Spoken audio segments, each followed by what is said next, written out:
আজকে সকালবেলা মেয়ে চিংড়ি মাছ দেখেই অন্য আবদার করলো না, বলল মা আজ একটু পটল চিংড়ি করো তো।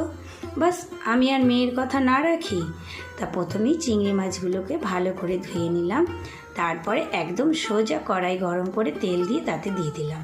তবে এখানে চিংড়ি মাছের উপরে হালকা লবণ হলুদ দিয়ে খুব অল্প পরিমাণে কিন্তু ভেজে তুলে নিলাম, খুব কড়া করে কিন্তু ভাজিনি। এবার ওই তেলেই পটলগুলোকেও দিয়ে দিলাম। তবে হ্যাঁ, পটলগুলো আজ কিন্তু আমি ডুমো ডুমো করে কাটিনি, একটু লম্বা লম্বা করে, দেখে বোঝাই গেল।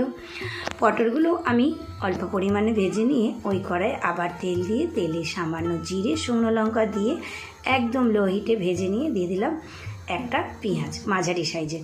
সেই পেঁয়াজের ওপরেই লবণ দিয়ে দিলাম স্বাদ অনুসারে, ওই একটা মাঝারি চামচের 1 চামচ মতন।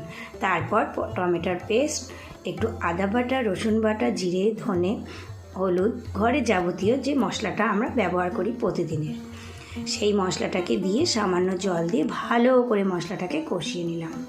এবার ওই ওপরেই দিয়ে দিলাম পটলগুলো দিয়েও, যেহেতু এখানে মশলাটা অল্প হয়ে গেছিলো, মানে অল্পই করেছি আর কি, দিয়ে সামান্য জল দিয়ে এবার আমি পটলটাকে ভালো করে নাড়াচাড়া করে ঢেকে দেব একদম লো হিটে 3 থেকে 4 মিনিটের জন্য।